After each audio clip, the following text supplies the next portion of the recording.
અલય અક્ષર છે તો મેષ રાશિવાળા જાતકો માટે આજે તમારા પરિવારનો સહયોગ આજે તમને જો મળશે તો તમારા કાર્યની અંદર સફળતા મળશે. મતલબ સાથે ચાલવું, પરિવારને સાથે લઈને ચાલવું.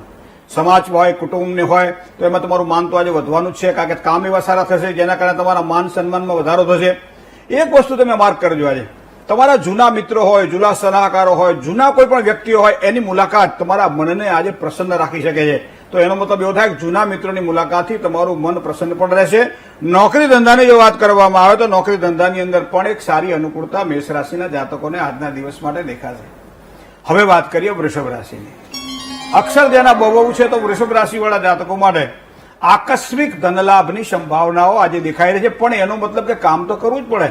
ધંધામાં લાભ થાય, આર્થિક સદ્ધરતા વધે, આવા યોગ પણ દેખાઈ રહ્યા છે. ખાસ કરી વિદ્યાર્થીઓ માટે આજનો દિવસ ઉત્તમ છે, કારણ કે મનોબળ મજબૂત થશે, તમારું કાર્ય સફળ બનશે.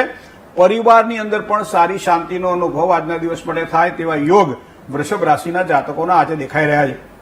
હવે વાત કરીએ ત્રીજી રાશિની. ત્રીજી રાશિ મિથુન રાશિ છે. ક છ અને ઘ અક્ષરવાળા જાતકો એ મિથુન રાશિના જાતકો છે. આર્થિક સ્થિતિ મજબૂત બની શકે તેવા સુંદર યોગો આજના દિવસ માટે દેખાય છે. શ્રાદ્ધ પક્ષ છે. પરિવારની અંદર કોઈ સારો પ્રસંગ હોય, ધાર્મિક કાર્ય હોય, પિતૃઓનું શ્રાદ્ધ કરવાનું હોય, કોઈના ઘેર જવાનું હોય, મંગલ કાર્યનું આયોજન કરવાનું હોય તો આજનો દિવસ તમારા માટે શ્રેષ્ઠ છે. અગત્યના કાર્યો કોઈ પણ પ્રકારના હોય આજના દિવસ પર એક સારી અનુકૂળતા તમને દેખાશે. સંપત્તિની વાત હોય, વાહન ખરીદવાની વાત હોય તો આમ તો શ્રાદ્ધ પક્ષમાં કોઈ ખરીદાતું નથી, પણ 2 રૂપિયા અલગ કરીને મૂકી તો શકાય ને, જેના કારણે સારો સમય જયારે દશેરા જેવો આવે ત્યારે સારું કાર્ય કરી શકીએ. જય ગણેશ. ભાદ્રપદનો આજે પહેલો દિવસ અને આજે પિતૃ તર્પણનો ખૂબ મહિમા બતાવવામાં આવ્યો છે. દિન વિશેષમાં આપણે જાણ્યું આજનું શ્રાદ્ધ કેવી રીતે કરવાનું છે એ પણ ખૂબ સુંદર રીતે મહેન્દ્રભાઈએ જણાવ્યું. હવે સમય થયો છે કર્ક, સિંહ અને કન્યા રાશિના જાતકોનો આજનો દિવસ કેવો રહેશે એ જાણી લઈએ. મહેન્દ્રભાઈ, હવે એ જણાવશો કર્ક, સિંહ અને કન્યા રાશિના જાતકોનો આજનો દિવસ કેવો રહેવાનો છે. આજનો આજે ભાદરવા મહિનાનો પહેલો દિવસ, શ્રાદ્ધ માટેની પણ એક પ્રક્રિયા હોય છે. આ ત્રણેય રાશિના જાતકોએ આજે શું કરવું જોઈએ એ પણ ખાસ જણાવશો. કર્ક રાશિની વાત કરીએ તો જેના અક્ષર ડ અને હ છે તો કર્ક રાશિવાળા જાતકો માટે આજે મિત્રો વડીલોનો આશીર્વાદ આપણને મળે. આમ તો સામાન્ય રીતે પિતૃઓનું તર્પણ તો આપણે કરતા જોઈએ છીએ, જે આપણા સદગત આત્માઓ છે એના માટે કલ્યાણ માટે પ્રાર્થના કરતા જોઈએ છીએ. પણ ઘરની અંદર જે જીવતા આપણા જે પૂર્વજો છે, આમ કેમ કે જીવતા જીવ માવતર ને પાઈ ને ટીપું છાસ અને પછી નેવે નાખે વાસ, મર્યા પછી હું માંડડા. પાણી પાણી પોકારતો જેનો આત્મો ઉડી જાય ને પછી પીપળે પાણી પાય, મર્યા પછી હું માંડડા. તો કર્ક રાશિવાળા જાતકોએ ધ્યાનમાં રાખવાનું છે, વડીલોના આશીર્વાદ તમારા કાર્યમાં એક સારી સફળતા પ્રદાન કરવાના છે. સાથે સાથે પરિવારની જો વાત કરવામાં આવે તો પરિવારના વાતાવરણની અંદર આજે એક સુમેળ જણાશે. પરિવારનું વાતાવરણ તમારા માટે એક સારું નિર્માણ થાય તેવા યોગ પણ બની રહ્યા છે. સાથે સાથે કુંડળીના ચંદ્રબળને જો ધ્યાનમાં રાખવામાં આવે તો નવી વસ્તુઓ કોઈ પણ ખરીદવાની હોય તો આજનો દિવસ તમારા માટે આ પ્રમાણે શ્રેષ્ઠ રહેશે. સુખ સમૃદ્ધિમાં વધારો થાય તેવા યોગ પણ ચંદ્રબળના આધારે આજે દેખાઈ રહ્યા છે કર્ક રાશિના જાતકોને. હવે વાત કરીએ પાંચમી રાશિની. પાંચમી છે સિંહ રાશિ છે. કોઈ પણ નવા કામકાજની શરૂઆત કરવાથી આજના દિવસ માટે લાભ થાય, પણ એવા કામકાજ કરવા જે પિતૃ પક્ષમાં થઈ શકે. પ્રયાસ કોઈ પણ કાર્ય કરો તો સફળતા તો મળવાની જ છે. આજે તમારી પોતાની મહેનત, તમારા પોતાના પરિશ્રમ ઉપર ધ્યાન આપજો આજના દિવસ માટે. બીજાની મહેનત કે બીજાના પરિશ્રમ ઉપર કદાચ નજર નાખશો તો તમારું કામ સફળ નહીં બને. પૈતૃક જમીન જાયદાદની કોઈ પણ વડીલોપાર્જિત મિલકત હોય અને એમાં કોઈની સલાહ લેવાની હોય તો ચોક્કસ લેજો, કારણ કે એના દ્વારા સારા લાભની સંભાવનાઓ દેખાય છે. કન્યા રાશિની વાત કરીએ. પ, ઠ અને ણ જેના અક્ષર છે તો કન્યા રાશિવાળા જાતકોને આજનો દિવસ કેવો રહેશે. તમારી પોતાની અંદર જે ક્ષમતા છે, યોગ્યતા છે, યોગ્યતાને આજના દિવસ માટે ઓળખતા શીખો. પરિવારજનો સાથે કોઈક સારી સાનુકૂળતાના યોગ આજના દિવસ માટે બની રહ્યા છે. સંતાનોના શ્રેય માટે મહત્વના કોઈ પણ પ્રકારના નિર્ણયો આજના દિવસ માટે લઈ શકો છો.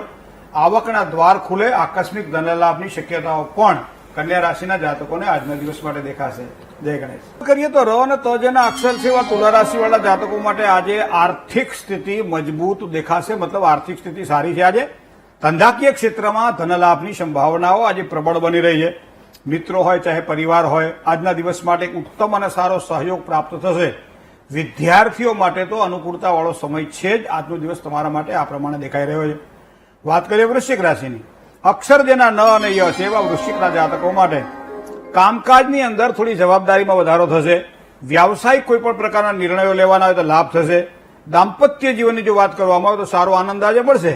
ધાર્મિક કાર્યોમાં રૂચિ વધે એવા યોગ પણ વૃશ્ચિક રાશિના જાતકોને આજે દેખાઈ રહ્યા છે. હવે વાત કરીએ ધન રાશિની. ભ, ધ, ફ અને ઢ અક્ષર છે તો ધન રાશિવાળા જાતકો માટે સાહસ પરાક્રમથી કામકાજમાં સારી સફળતાના યોગ દેખાઈ રહ્યા છે. ધંધાની અંદર ગતિ કદાચ થોડીક ધીમી હોય પણ લાભ તો થવાનો જ છે. કોઈ પણ રાજકારણ અથવા તો રાજકીય ક્ષેત્ર સાથે સંકળાયેલો છો તો આજે કોઈ પણ પ્રકારના સારા કામમાં વિજયની સંભાવનાઓ દેખાય છે. નોકરિયાત વર્ગને પ્રગતિના ઉત્તમ પદ પ્રાપ્તિના યોગો પણ સારામાં સારા આજે દેખાય તેવી સંભાવનાઓ દેખાઈ રહી છે. જય ગણેશ. બિલકુલ મહેન્દ્રભાઈ, અમે હવે મકર, કુંભ અને મીન રાશિના જાતકો રાહ જોઈ રહ્યા છે. આજનો દિવસ એમનો કેવો રહેશે? વાત કરીએ મકર રાશિની. અક્ષર જેના ખ અને જ છે તો મકર રાશિના જાતકોને આજે સંતાનોના પ્રશ્નોમાં એક સારી રાહત અનુભવાશે. જમીન, વાહન, કાંઈ પણ વસ્તુ લેવાનું હોય તો થોડોક વિચાર કરજો આજના દિવસ પડે, કારણ કે આજનો દિવસ તમને લાભ કરાવડાવશે. કોઈ પણ કાર્ય પરીક્ષાલક્ષી કાર્ય કરવાના હોય તો ચોક્કસ તમને સારી સફળતા મળશે. માતા હોય, ચાહે મોસાળ હોય, મામા માસી હોય તો ઉત્તમ લાભ, ઉત્તમ સ્નેહ મળે આજના દિવસ મળે, કારણ કે આજનો દિવસ તમારા માટે આ પ્રમાણે સારો છે. કુંભ રાશિની વાત કરીએ. ગ અને સ અક્ષર છે કુંભ રાશિના. મિત્રો, શત્રુ પક્ષથી થોડી સાવધાની રાખવી જરૂરી છે આજના દિવસ માટે. કોર્ટ કચેરી અથવા કોઈ પણ કાર્ય વિવાદવાળા હોય એવા કાર્યમાં થોડુંક અંતર રાખજો. મોટા ભાઈ ભાંડુઓ, વડીલો દ્વારા તો લાભ થશે. નાની નાની મુસાફરીના યોગ પણ બની રહ્યા છે. અનુકૂળતા હોય તો મુસાફરી દ્વારા જો ફળ સારું મળતું હોય તો મુસાફરી ચોક્કસ કરી લેજો. હવે વાત કરીએ છેલ્લી રાશિની. છેલ્લી રાશિ એ મીન રાશિ છે. દ, ચ, જ અને થ અક્ષર છે. કોઈ પણ કામ એવું જે તમને ગમતું હોય તો મનગમતા કાર્યની અંદર વિશેષ ધ્યાન આપો. બાકી બધા કાર્યોને જ બાજુમાં છોડી દે. ધન સંબંધી થોડી ચિંતાઓ કદાચ રહેશે પણ હળવી થાય તેવી શક્યતાઓ પણ છે. સ્વાસ્થ્યની બાબતમાં થોડી કાળજી રાખવી પડશે. પારિવારિક જીવનની જો વાત કરવામાં આવે તો વાણી દ્વારા ક્લેશ ન થાય એના માટે થોડુંક ધ્યાન રાખવું પડશે. જય ગણેશ. બિલકુલ